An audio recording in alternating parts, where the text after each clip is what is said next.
Welcome back, everybody. I'm your host, Savada. With us is our usual co-host, co-pilot, the man, Mahesh Patel. How are you, sir? I'm doing very well, Savada. How are you today? Oh, it's the day before Thanksgiving over here in the States, and we're celebrating not only good opportunities and good friendships, but we have with us one of our best friends. I mean, he's probably more of your best friend than mine, but I'd love to be able to, have a little bit of time with him when he's available. And we're delighted to have Mr. Richard Patterson joining us today. How are you, sir?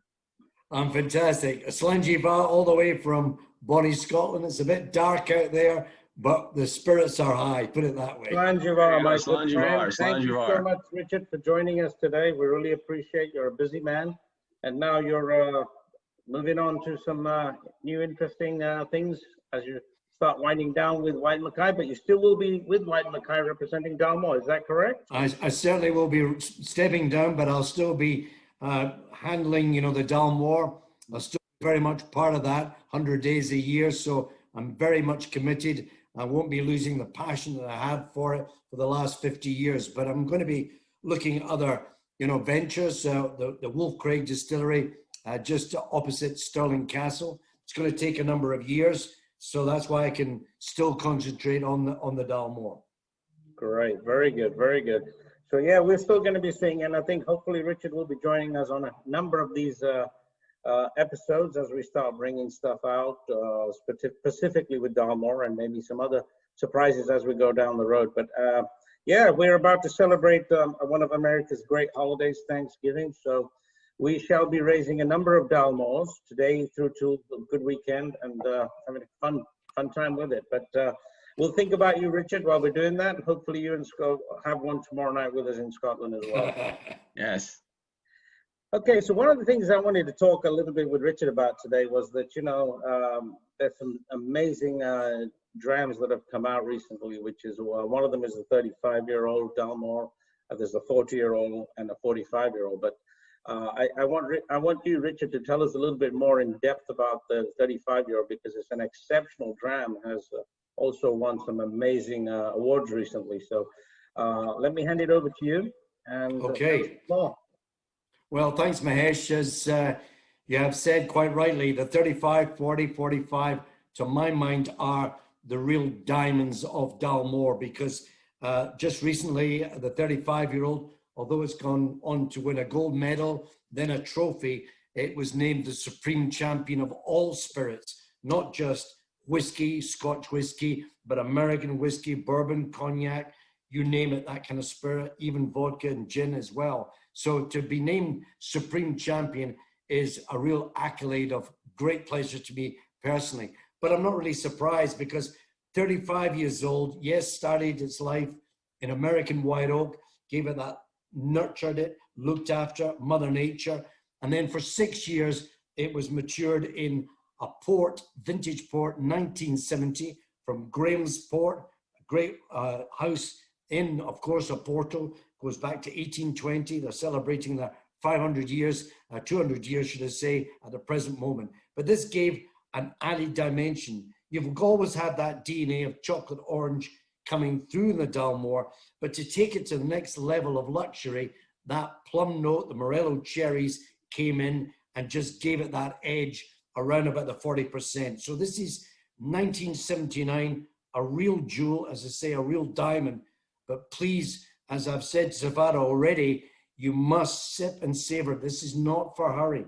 This is for really holding at the top of the tongue, underneath, back in the middle, for at least 35 seconds. Yes, it's a long time, but you won't just be disappointed. Something to take perhaps late at night, but more importantly, to share it amongst friends. So do hold long and you won't be disappointed. Absolutely.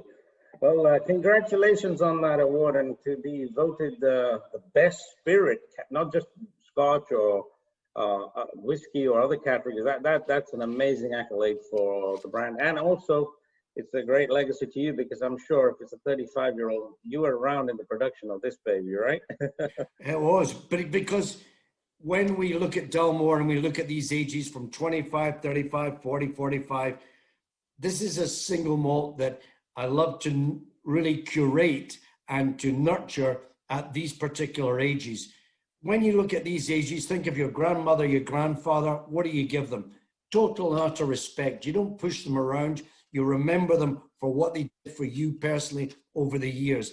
And that's why you really see the essence, the real DNA, the character of these single malts emerging at that age. And it's something to slowly sit, savor, and remember the good things in life. We've got a lot of problems all over the world just now.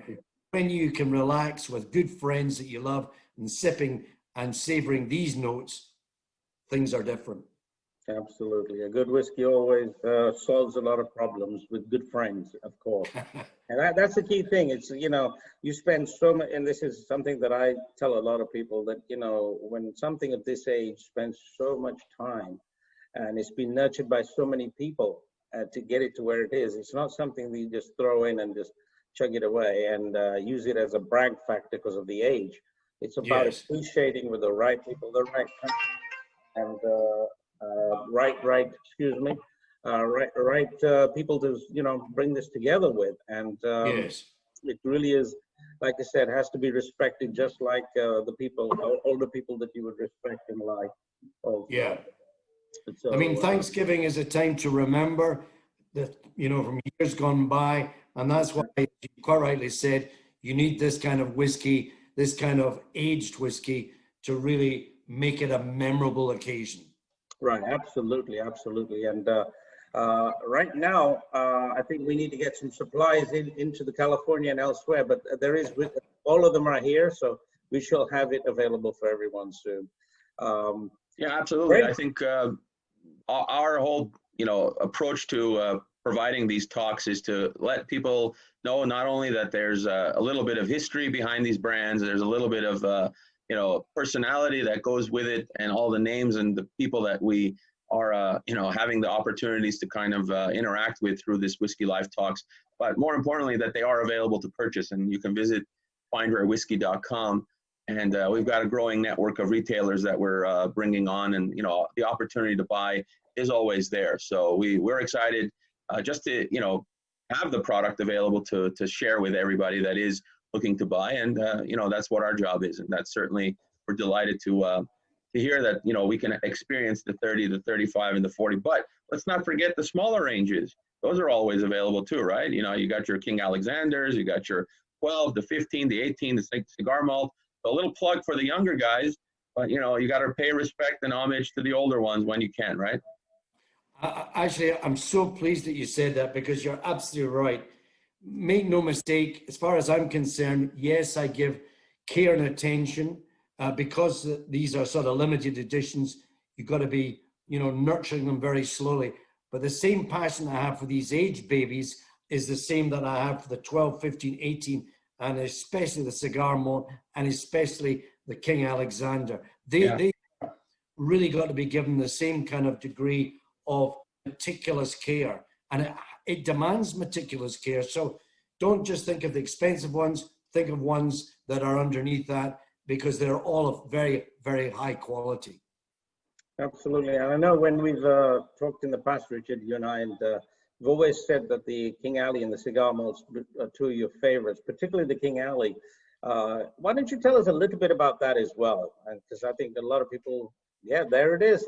There it is. Table.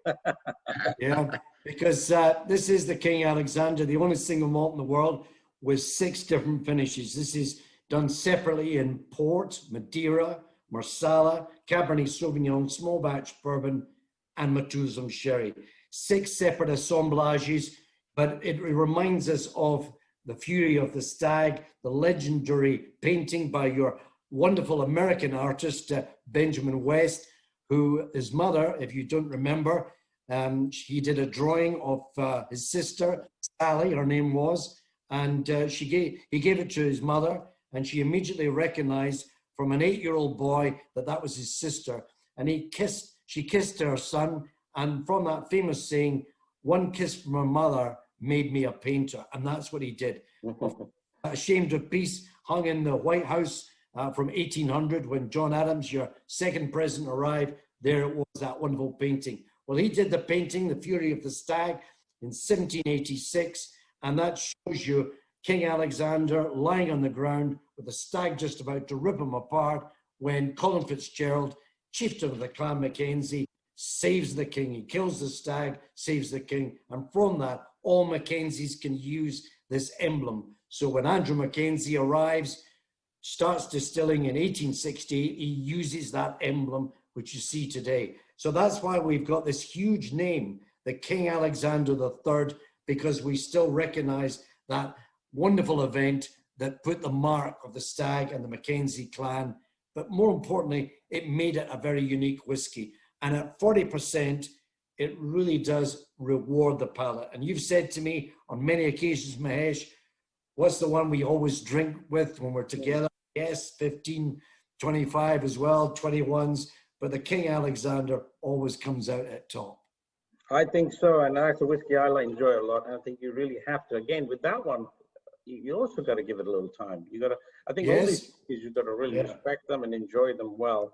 But you know, just to have, it's interesting that story that you, and I've heard it before many times about the King Alexander. But that story that you know, how your connection with King Alexander and the stag and the Mackenzies and everything. It's an amazing thing to have for a brand as well, and you know, to have that history behind it. It's not just something that is just a piece of liquid that people drink and whatever. There's a whole evolving history that goes through it. And I think as people evolve and, you know, sample up more Dalmores and get into it, I think they'll understand. But it's such a brand with a lot of, you know, a lot of history, a lot of bones to it. Yeah. Well, we go back to 1839 when the first distillery got underway, 1839. But, you know, even that painting, you want to see it, you come to the National Portrait Museum of Scotland, you walk in the left-hand side, you see the Titians, you see the Rayburns, but then when you come into the main gallery, you cannot miss the painting. It's the largest painting in Europe, but it is associated with the Mackenzies and Dalmore, and that makes it, you know, extra special. It's a bit of history that we can own, which is part of our distillery. Right, that's right. So, and yeah, it's and for those of you who haven't visited Scotland or haven't even may have visited Scotland, haven't seen Dalmore, I think it's a beautiful place to go out and see how a distillery really is there on the Cromarty Firth, right? And a beautiful. The Cromarty Firth, yeah. And then you've got the mighty hills of the Ben Wyvis behind us. You've got the sea, but immediately, because the distillery is called Dalmore Bigfield, Big Meadowland is the translation. You've got all these wonderful barley fields around about it. But it is what you've said already, Mahesh. It is about the people at the distillery. The four, you know, the Andrew Mackenzie, Colonel Mackenzie, all these people. It is people behind the label, the unsung heroes that make their mark. And that's something that's very important. Absolutely, absolutely. So let's have a little chat about the 40 and the 45 as well. I know they didn't get awards, but I'm sure they're up in that category as well. The 40 has an interesting history because you've had some of the older 40s, remember, and how you've evolved those. Maybe you want to say a little bit about the old 40s because they've become highly, I guess, collectible. But the dram was amazing as well. So. They're very collectible. This goes back to 1973. But what we're doing here, yes, it started its journey in good American white oak. But as you know, we've transferred it into the famous Methuselah sherry. This is, of course, not just 10 or 20. This is 30 years old, rich sherry, 75% Palomino Fino, 25% Pedro Jimenez. But we put it, of course, into the cask. But what has happened is we've left it in the cask. This is the sherry that we got from Jerez de la Frontera. We filled it and it remained there for a staggering nearly 7 years, 7 years before we actually got it out and we bottled it around about the 42% alcohol to preserve that essence. So once again, you're going to see heavy notes of fruitcake, that forest fruits coming through, but it's more of that dark, deep marmalade, the treacle. This is a lot older. Yeah, you might say, but it's only 5 years more. It doesn't matter. That is an old baby, and therefore you're going to give this one a little bit more reverence when you come to hold it and to see it. You're going to see that different arrangement, but more perhaps the licorice notes because of that age of lying longer in that sherry. A special 30-year-old sherry is going to give that lovely round sweetness of that, you know, fruit cake, as we say, the marmalade, and of course, lots of, you know, cherry notes as well coming through at the end. Something very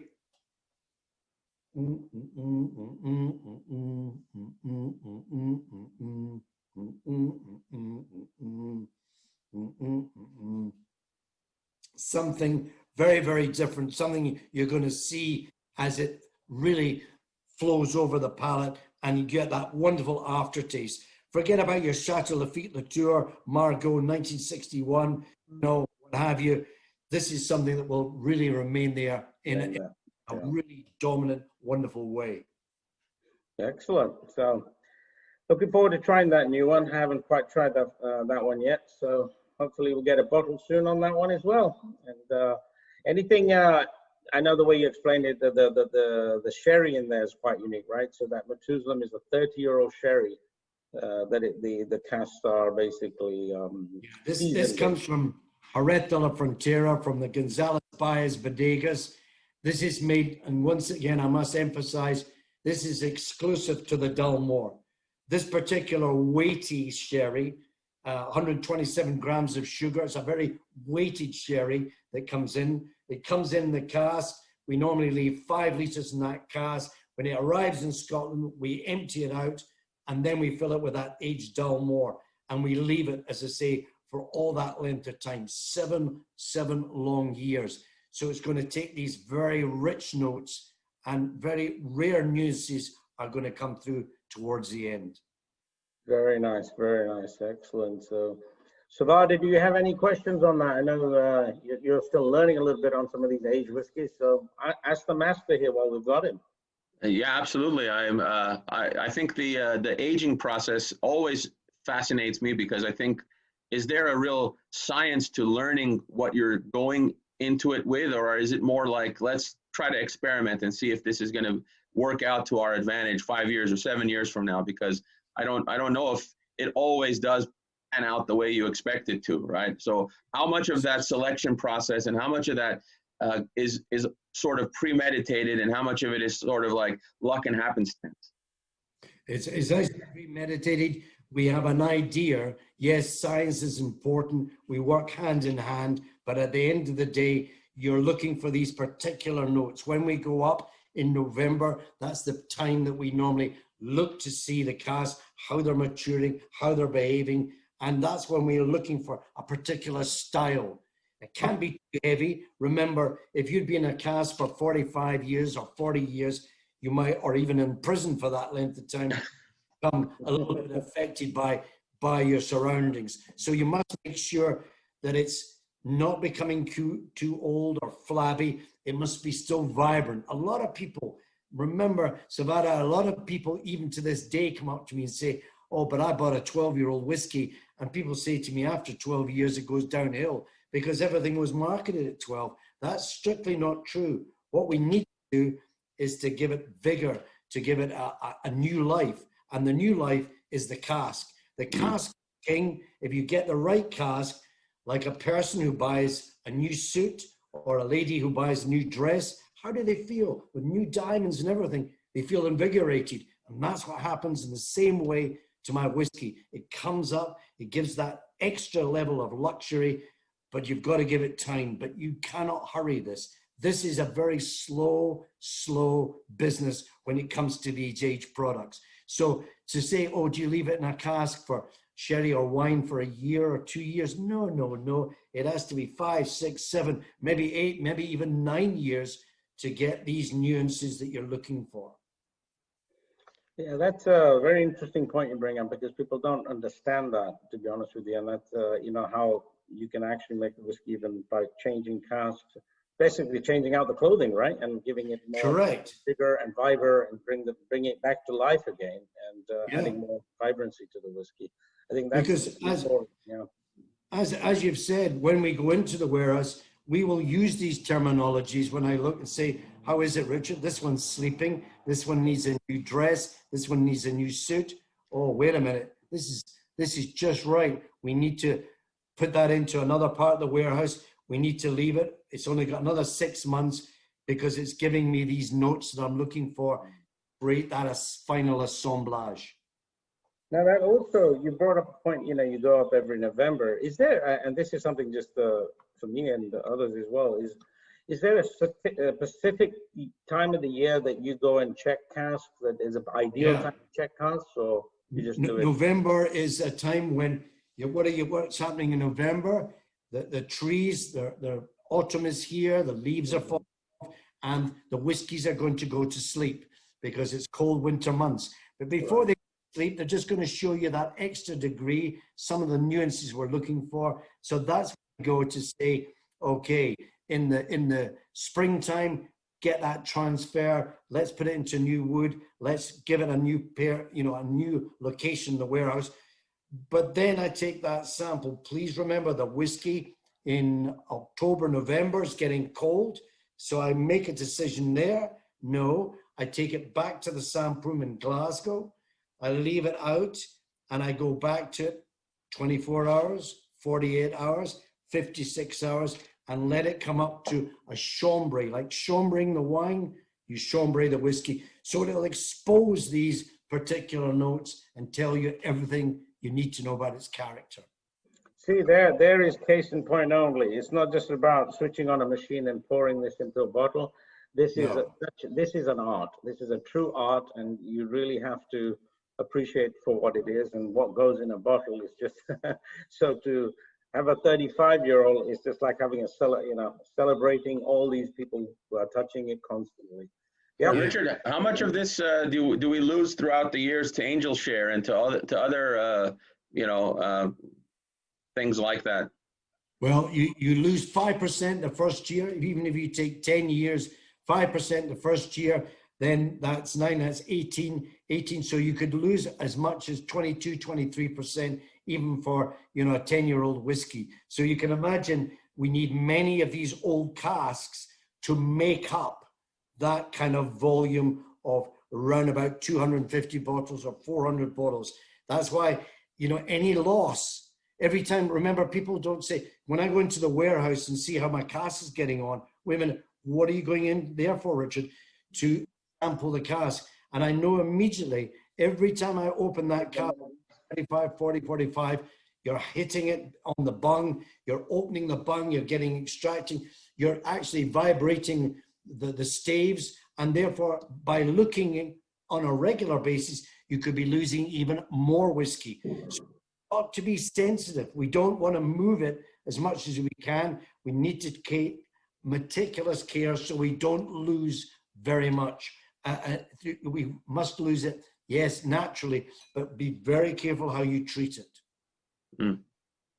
Now that's a big situation for how you balance that, right, Richard and Paul? It is. Paul, that how much you lose in a cask, whether we bottle it or not, or put it in glass sometimes, right, to hold where it's peaked, and so it doesn't. Sometimes we have to put it in glass, but if you've got a big vacuity, if you've got a big space, and then you roll that cask to the bottling hall, where's the whiskey going to go? It's going to go into the dry sections and therefore lose even more. So that's why putting it into glass, preserving it, holding it at the right age, these are all things you must take into consideration. And the other one, remember, if it goes below 40%, which has happened, you cannot use it.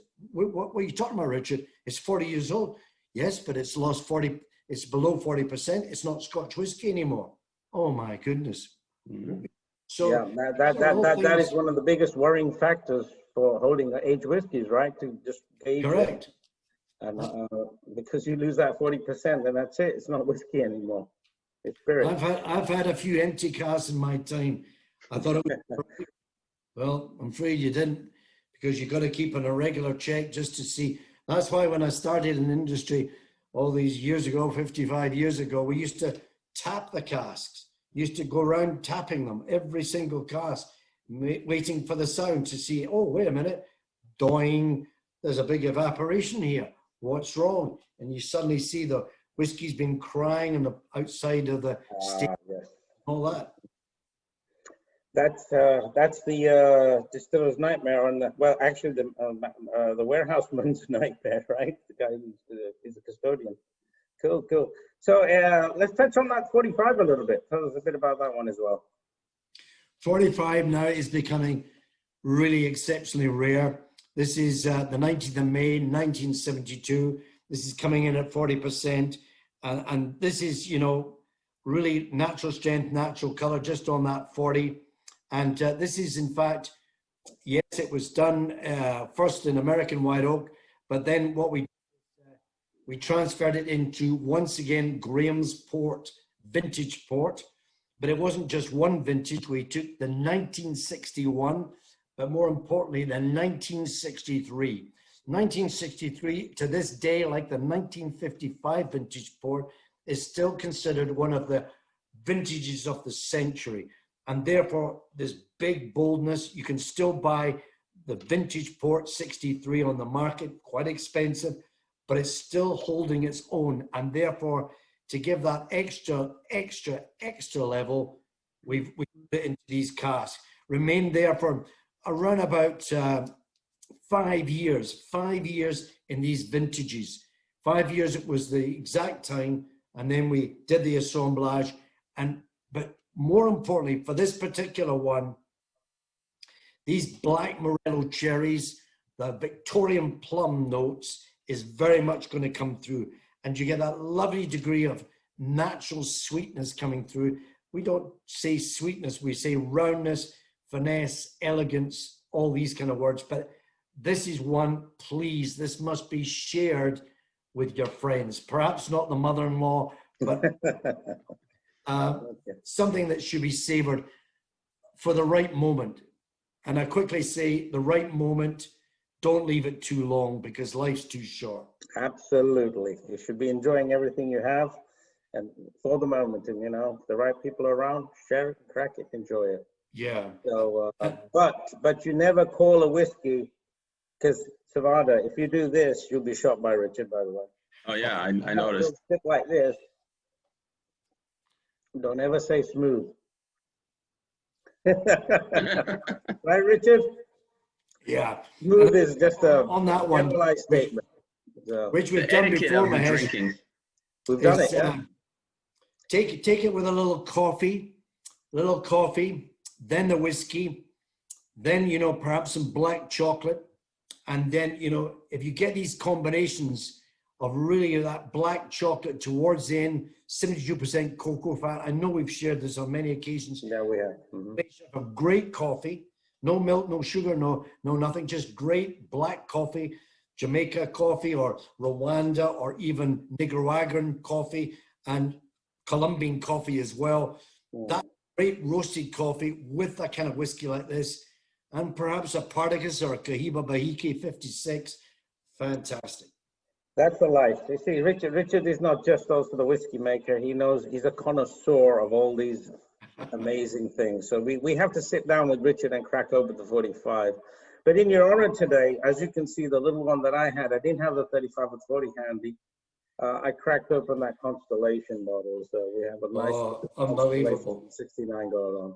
Slanja, my friend, thank you so much for doing this. Cheers. Cheers, Slanja. Richard, before you go, take a look at what I found over here while I was retail hunting.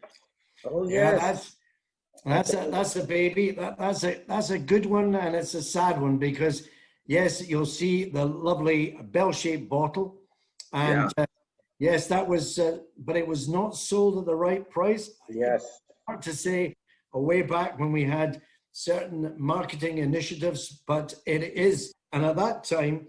That particular baby is around about the 25% sherry, Methuselah and Apostoli sherry. We've now, you know, that 12-year-old today is 50% and it's 100%, 50%, you know, that 50% Methuselah sherry. So it really has gone up quite dramatically, but it's such a baby now. It really is. That's great in its own right, you know, but that was the original when we started with the sherry working on its way. But now, of course, with the 12-year-old, that's the 50% using the 30-year-old Methuselah there. Well, I come from the retail side, so for me, the interesting thing is just to kind of spot bottles on shelves. And when I saw this, I was like, "This is interesting." I hope it's not just a rebrand with the label, and they've gone away from No, this. Look at that, no, that, it's vintage. 100%. You've got it It's absolutely correct, Mom. totally authentic in every shape or form. I hope you got it at a good price because It was okay. It was okay. It was just more about the history, kind of tying it back to whatever yeah, it might have been in the past, and that's the interesting thing for me personally is kind of learning so much more about these brands and the histories. I mean, your knowledge of this is just incredible. So I figured I'd share it with you today just because I was like, oh, I wonder what he feels about this particular bottling. You probably know the no, exact barrels it, these things it, came out of. it brings back so many happy memories. But I go back to Mahesh. We actually had the cigar malt, then we had the cigar reserve, and then Mahesh, when bless his soul, when we had Las Vegas, we launched the new cigar reserve Reserve, yeah. at Vegas, and that of course is 70% Oloroso Sherry Methuselah, 20% American White Oak, and that 10% Cabernet Sauvignon. And that Wow. level of assemblage at 44 doesn't matter if you smoke; it doesn't make any difference or not smoke. It really is a great assemblage. So when I think of that particular baby, and even the original ones, I always go back to Mahesh. But you've got a great whiskey there, even all those years ago. Yep, it's a really good whiskey. Well, that's sort of the mission of the Whiskey Life Talks. We're trying to dig a little bit behind the products, dig a little bit behind the brands, even talk about specific bottles and see why it was the way it was and how it evolved. And this industry is ever evolving. A year ago or two, we would have been sitting in Vegas, kind of having this chat face to face, kind of going through the whole process together and in person. But until we get back then and get back to that point, these are the ways that we're going to interact, and this has been exciting and very informative. So we got the 30, the 35, the 40, the 45. These are all special allocations. We're working on getting some more to our customers that are looking to buy. But in the meantime, check out the 12, the 15, the 18, the cigar malt, King Alley, the whole range, and even some of the higher range items. And next time we see you, you're gonna kind of talk a little bit more about what the new venture and the endeavor is. And you still are going to curate and make sure Dalmore stays put in on path. But this is the year. This is the amazing times that we're in. So let's celebrate. Let's enjoy each other's company. And once again, Slanjavar to you, gentlemen, thank you for joining us today. And we'll see each other soon. And stay safe in the meantime. All right, Richard, just stay on for a bit. Okay, we good? All the best, Savada. Thank you very much. Thank you. Pleasure. Right. Thank you. Have a great Thanksgiving. Thank too. you. Likewise. Nice